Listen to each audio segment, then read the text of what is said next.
Oke, Assalamualaikum warahmatullahi wabarakatuh. Para pemirsa dan penonton yang budiman, pada malam hari ini, tanggal hari Minggu malam tanggal 16 Juli 2023, kami dari manajemen Ngopi Ngobrol Volume Tinggi kembali membuka diskusi dalam konteks kali ini, ngobrol volume tinggi yang beralamat di Ampera Boro Lubis, Pasir Pangarayan, Kabupaten Rokan Hulu, Provinsi Riau, akan berbincang-bincang dengan seorang narasumber yang profilnya sudah dikenal di masyarakat, yaitu Ketua Partai Bulan Bintang. Para pemirsa dan penonton dimanapun Anda berada, khususnya yang ada di panggung Ngopi Ngobrol Volume Tinggi, kami terus berharap masukan, kritikan terkait kegiatan ini, sehingga di acara-acara berikutnya bisa berjalan dengan baik. Oke, para penonton yang ada di panggung Ngopi dan yang lagi online live di media sosial baik TikTok, Facebook, dan media sosial lainnya, mari kita berkenalan dengan selamat malam Pak Sawal. Ya. Hari ini kita berdiskusi dengan Ketua Partai Bulan Bintang ya Pak ya, tentang karena belum ada penetapan calon legislatif, sekarang saat ini masih bacalek bakal calon. Bagaimana kriteria calon menurut Partai Bulan Bintang nanti akan dipaparkan oleh Bapak Sawaluddin. Untuk sementara kami berikan dulu bagaimana perkembangan caleg Partai Bulan Bintang kepada Bapak Sawal, kami persilakan. Bismillahirrahmanirrahim. Assalamualaikum warahmatullahi wabarakatuh.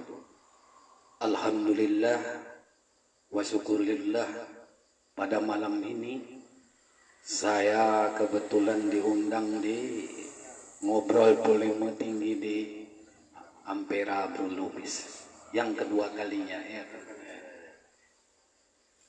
Jadi yang pertama saya kepingin paparkan dulu Partai Bulan Bintang. Sejarah Partai Bulan Bintang ini dia itu tetesan dari Masumi yang pernah berjaya di masa Orde Baru, diketuai oleh Kiai Muhammad Nasir. Kalau nggak salah dari Padangnya kan, Muhammad Nasir. Jadi pada zaman Orde Baru Masumi hilang. Jadi di akhir zaman Orde Baru dibangkitkan lagi Pak Yusril Hamendra kan sebagai ketumnya sampai sekarang ini. Kalau nggak salah saya tahun 1999. Ya. Di masa reformasi,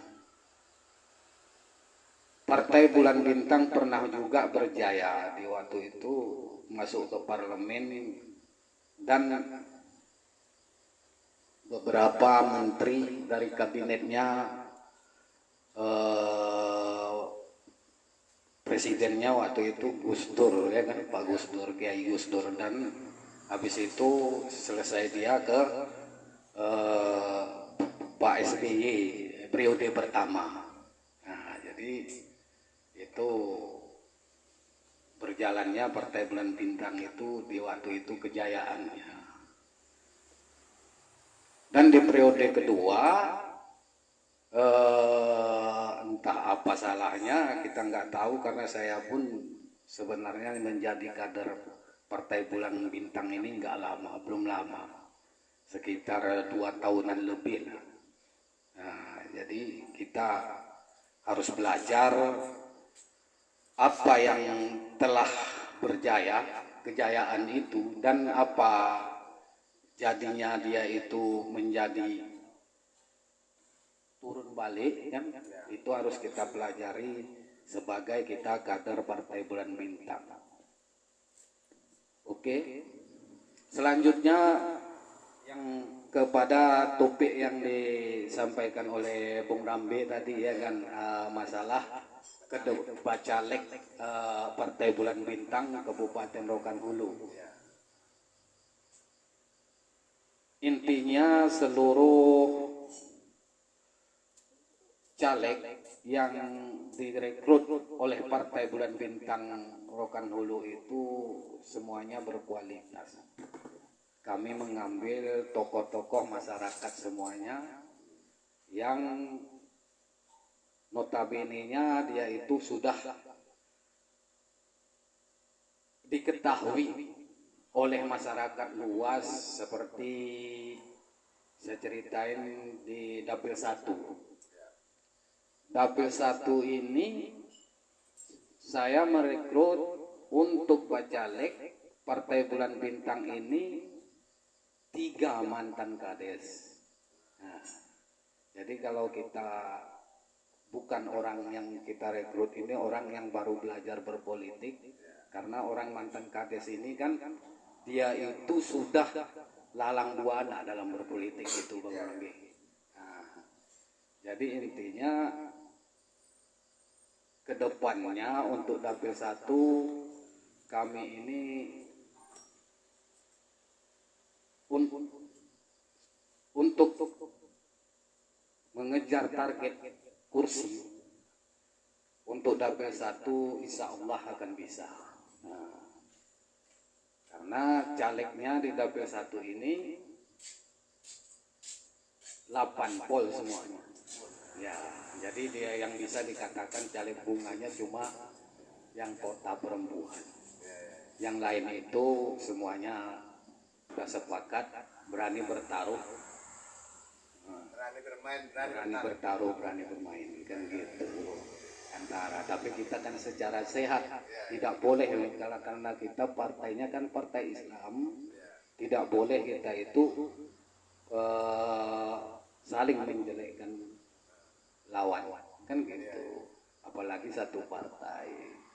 Jadi komitmennya pun ada antara nanti yang kalah dan antara yang menang. Itu harus kita bangun. Kenapa? Karena itu anjuran daripada agama kita ya kan. Nah, jangan mengkhianati kawan. Nah, jadi kita itu saling merangkul. Yang menang jangan berbesar hati, yang kalah jangan menyendiri, kan gitu. Sama-sama itu siapapun yang menang itulah dewan kita dari PBB nanti. Nah, untuk Dapil 1 dan Dapil 2 pun begitu. Jadi kami ini antara saya dengan sekretaris Pak Sukri Alhamulawan saling berbagi tugas. Jadi untuk mengendalikan Dapil 2 kuserahkan kepada beliau agar beliau fokus untuk di sana. Nah, jadi insya Allah lah kalau untuk 2024 nanti insya Allah PBB mempunyai dewan dan kami itu bisa berbuat kepada masyarakat seperti yang dahulu. Dan selanjutnya ini saya kupas lagi sesudah. Nah, sesudah pernah juga itu tahun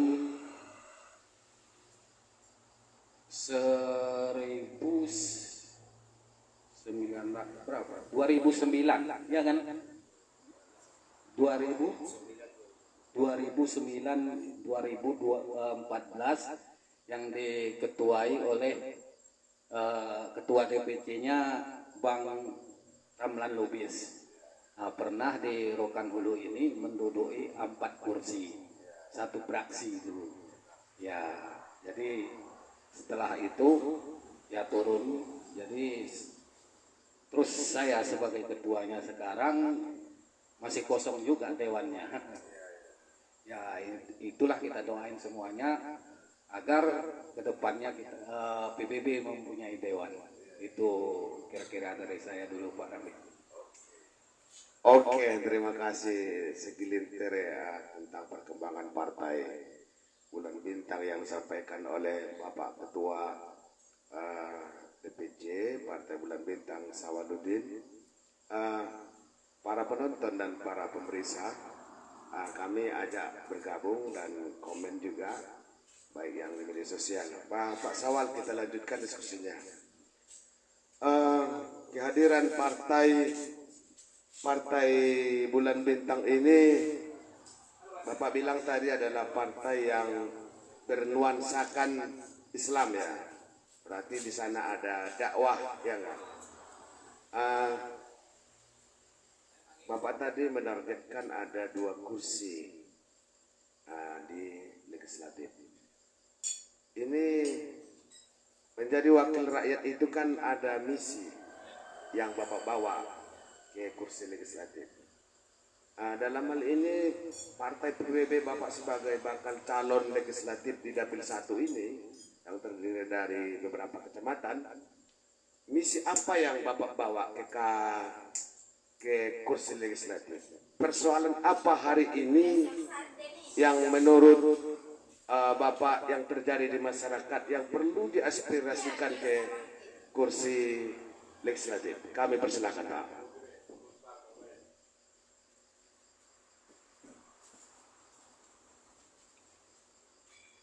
Itu ada ibarat pepatah ya kan,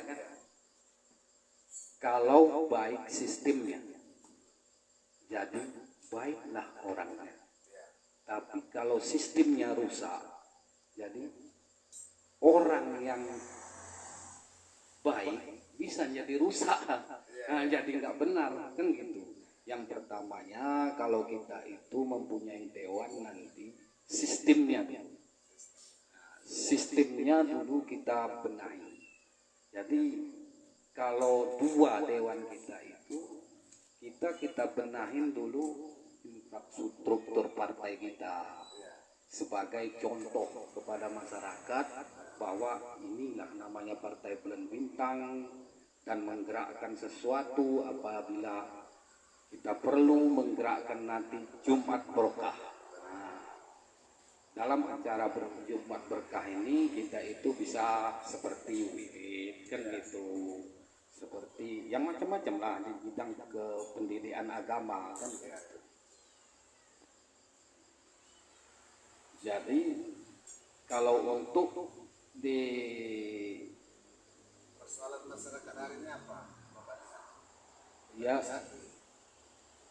Ya persoalan masyarakat yang pertamanya yaitu ya satu di pendidikan, ya yang keduanya di ekonomi. Ya jadi ekonomi ini pun walaupun kita partai Islam ya kan, itu harus ekonomi itu harus kita bangkitkan kembali dengan cara umpamanya UKM kan, ekonomi kemasyarakatan itu. Makanya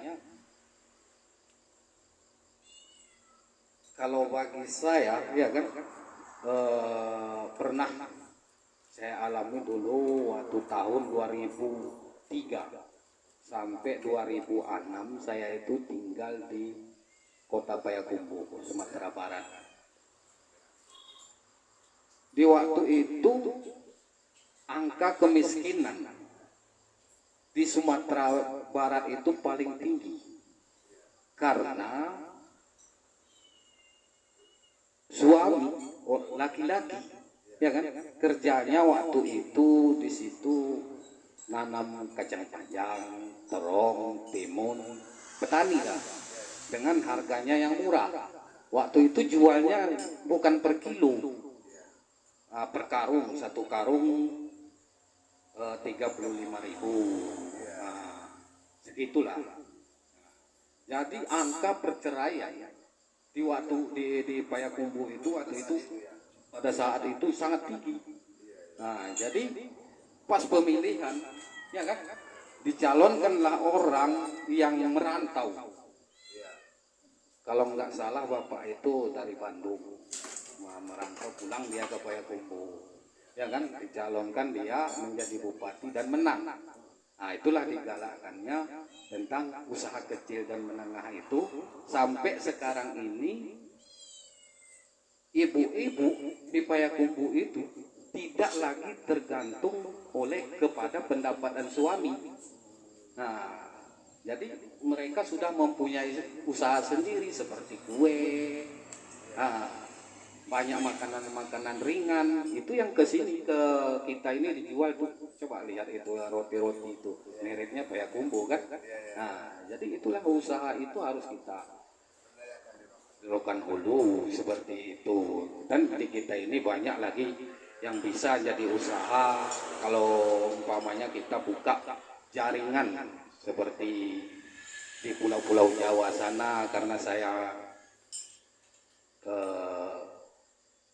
Bulu, saya itu udah lama juga di Pulau Jawa, yang nggak pernah saya Jogja. Ya, jadi di situ itu kelebihan daripada masyarakat itu setiap rumah itu mempunyai program, mempunyai usaha. Nah, home industry seperti racun tikus. Racun tikus itu kalau itu bukan pabrik, usaha rumah itu, rumah tangga yang dibungkus kan. Nah, seperti contoh-contoh yang gosok priuk macam segala itu kan, nah, home industry. Nah, jadi kita ini berpikir ke depannya itu harus mengapakan home industry itu, karena di kita ini bahannya banyak. Nah, seperti lidi, ya kan, lidi sawit, ya kan.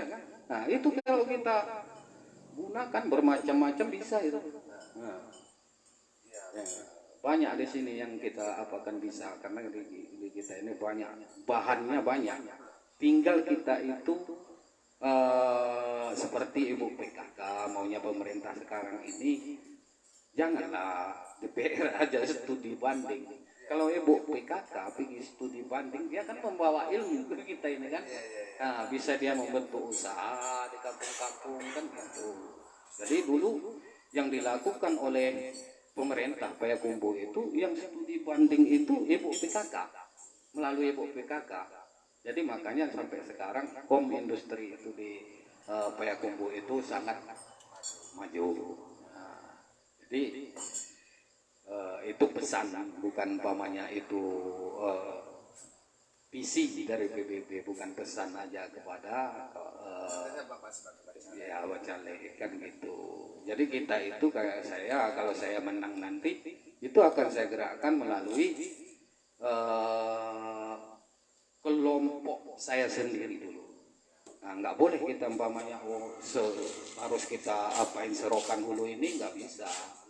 Mengapa project namanya kan gitu, harus kayak gitu, contoh kepada masyarakat kan gitu. Itulah kira-kira ya yang bisa saya sampaikan barang itu.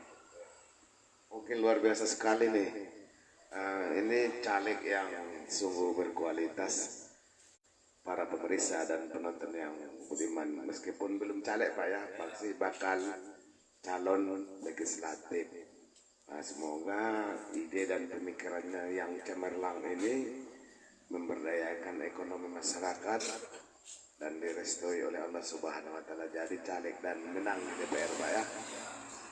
Tapi Pak Sawal, kalau cuma 2 anggota DPR kan kita tahu bahwa menjadi seorang anggota DPR itu kan fungsinya adalah satu, legislasi, pengesahan peraturan daerah. Yang kedua adalah pengawasan kegiatan pemerintah. Dan yang ketiga itu adalah budgeting, penganggaran. Itu kan membutuhkan lobby dan komunikasi komunikasi politik yang cukup alot itu nanti Pak Sawal. Kalau dengan logika apa yang Pak Sawal berikan kepada rekan-rekan DPR nanti? Kalau ini berada-ada nih Pak Sawalnya, kita bukan berhayal ini, tapi kan bercita-cita, ya enggak? Ketika Pak Sawal nanti direstui dan duduk di DPRD, logika apa yang Pak Sawal sampaikan kepada sesama rekan-rekan di legislatif, di DPR dan pemerintah, sehingga ide-ide Pak Sawal dalam mengembangkan potensi daerah seperti UKM tadi itu bisa diterima. Bisa dikomentari Pak Sawal ya, sedikit ya. Itu tadi yang pertamanya aku bilang Bang Rambe, karena yang pertamanya dibuat dulu kelompok tersendiri menjadi contoh kepada rekan-rekan yang di DPR. Kalau kita menyampaikan ide di situ, itu nggak akan masuk sebelum kita berbuat, kan gitu.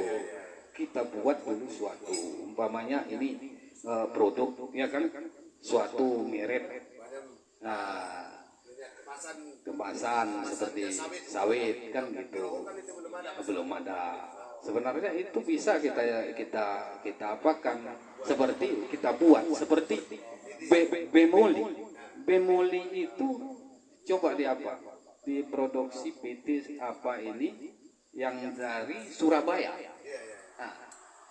Jadi Surabaya itu kok bisa balik ke sini dari kita.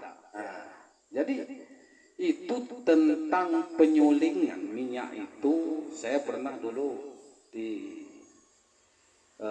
waktu saya di Surabaya ya, bertemu dengan dosen dari Malang itu kan. Dia itu membuat penyulingan minyak kayu putih, ya kan? Jadi kalau kutanya sama dia, kalau umpamanya untuk minyak mentah jadi minyak jadi, bisa nggak disuling dengan ini? Bisa, bilangnya. Waktu itu masih tahun berapa itu ya? Tahun kalau nggak ingat salah ya 2003 ya, saya di Surabaya kan. Itu bisa, bilangnya. Jadi kalau kita ini umpamanya satu lagi didukung oleh pemerintah, ya kan? Suatu usaha ini melalui Prosda itu kan, Prosda enggak? Perusahaan daerah, asal mau aja, seperti di Jawa sana itu. Kenapa yang daerah Jawa sana Prosda itu jalan? Karena di Rokan Hulu tidak, kan gitu. Yang bikinnya pasar ke pasar, membangun pasar, ya kan Pak kan? Pasar ini tiap desa udah ada pasar. Jadi kalau di Jawa sana itu Prosda itu industri kecil, ya kan? Banyak juga industri yang besar. Jadi kita ini harus melangkah ke situ. Jadi kita ini persaingan itu supaya kita itu Rokan Hulu tidak ketinggalan dengan kabupaten yang lain. Ekonomi dan semuanya bisa. Seperti untuk menambah APBD itu kan, kita bisa umpamanya distributor. Seperti Rokan Hulu ini buat distributor kita barang dari Jawa kan gitu. Jadi di sini kita stok belanja orang dari mana-mana kan bisa juga. Jadi banyak yang bisa. Para wisata apalagi, ya kan? Kalau kita itu berapa air terjun tuh? Mulai dari Ekmatua sampai ke Sungai Salak sana itu bagus-bagus air terjunnya tuh. Alamnya, ya kan? Jadi kalau kita tengok air terjunnya daripada Sumatera Barat, ya kan? Itu iya nggak akan ketinggalan kita. Yang apanya pengelolaannya, macam mana kita mengelola itu kan? Seperti kalau kita pergi ke Singapura kan? Itu yang hotel-hotel yang yang diminati oleh pengunjung itu di atas bukit seperti itu. Nah, hotel kan, homestay kan, nah itu di hotel gitu. Nah, jadi ngapain lah kita ini umpamanya setiap liburan, terbang ke Pekanbaru, terbang ke apa? Kenapa kita nggak mengundang investor dari lain ke sini untuk berliburan? Ini banyak kita punyai tempat wisata kan. Nah, kan bisa aja kita jangan berniat ke negatifnya, ke positifnya kan gitu.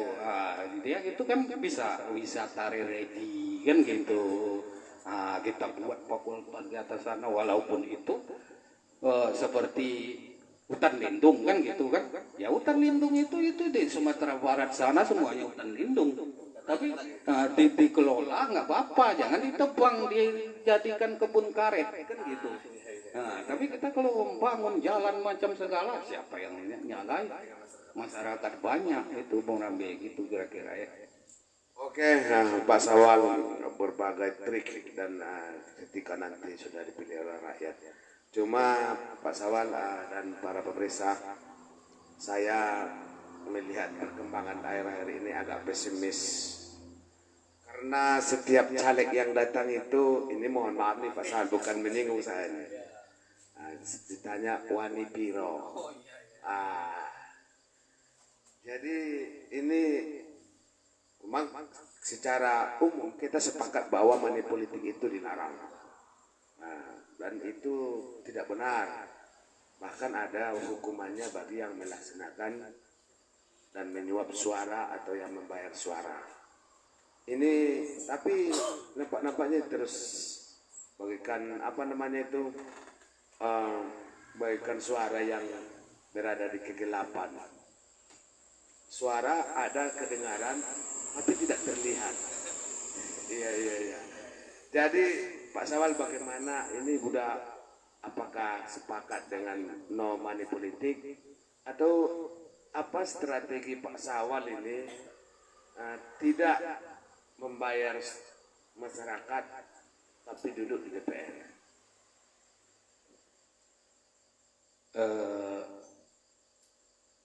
Ini tentang money politik ya kan. Money politik ini memang ya telah menjamur itu kan. Ya, ibaratnya kalau maaf cakapnya kayak kentut ya kan. Tercium tapi nggak nampak kan gitu. Itu money politik. Kayak kentut. Nah itu cakapnya kan gitu. Jadi itu yang ku bilang tadi. Kita harus benahi sistem. Jadi membenahi sistem ini nggak cukup dia 2024 ini, tapi kan dia itu akan berkurang. Apa caranya strategi kita untuk mengalahkan orang yang berpikiran dia cuma untuk duit aja, umpamanya saya akan menang, saya punya duit sekian. Nah, makanya seperti Partai Bulan Bintang, dia itu merekrut orang-orang yang berpotensial. Maksudnya dia itu tokoh masyarakat yang sudah berbuat. Karena itu enggak semuanya, umpamanya ini money politik ini berjalan dengan lurus enggak semua rakyat yang mau dibayar. Nah, seperti umpamanya saya caleg, Bang Ramping caleg, ya kan? Ini saya punya duit, aku serang ke basis Bang Ramping. Itu umpamanya dengan 100 juta, mungkin mau aku dapat suara sekitar 20 cuma, kan rugi sih. Nah, makanya itu harus kita rubah dengan sistemnya itu, rekrutlah tokoh-tokoh masyarakat untuk mencaleg ke partai tersebut agar dia itu bisa mengalahkan yang bermain-main dengan uang. Nah, jadi supaya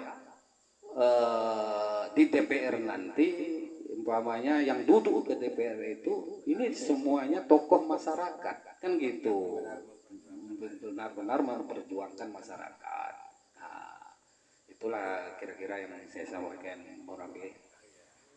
Luar biasa. Ini aplaus saya berikan, apresiasi saya berikan kepada Ketua Partai Bulan Bintang Kabupaten Rokan Hulu yang sepakat dan berkomitmen no money politik.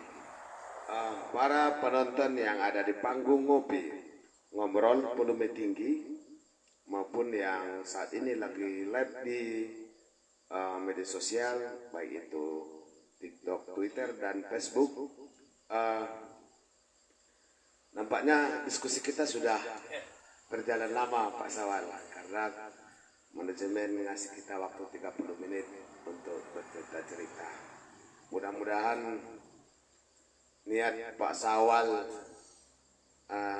menjadi wakil rakyat dikabulkan, dan kita lihat nanti buktinya setelah Pak Sawal di kursi legislatif, terobosan apa yang akan dilakukan oleh Pak Sawal.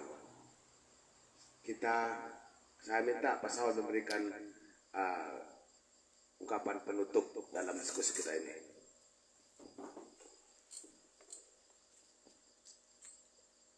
Yang terobosan yang saya buat nanti, yang pertamanya itu tadi infrastruktur partai, ya kan? Nah, kita benahi, jadi kita itu sebagai contoh kepada masyarakat itu, ya kan, bahwa Partai Bulan Bintang itu dikenang oleh masyarakat.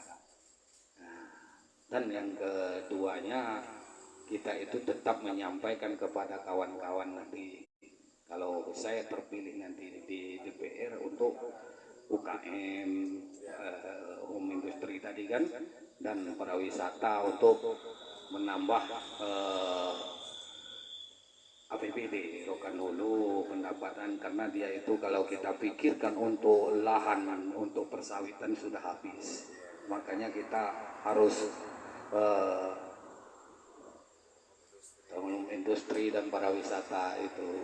Makanya saya contohkan tadi ke Sumatera Barat itu, bahwa Sumatera Barat penghasilannya yang tertinggi dari pariwisata, ya kan? Nah, jadi itu yang pertama yang sebagai penutup, sebagai apa namanya, pengunci diskusi kita pada malam ini. Ngobrol volume tinggi sangat bagus untuk kita, bahwa Rokan Hulu semakin maju, PBB luar biasa. Insya Allah dapat kursi aman. Assalamualaikum warahmatullahi wabarakatuh. Assalamualaikum warahmatullahi wabarakatuh. Luar biasa para pemirsa dan penonton yang budiman. Kita sudah dengar uraian berbagai hal yang disampaikan oleh Ketua PBB Kabupaten Rokan Hulu.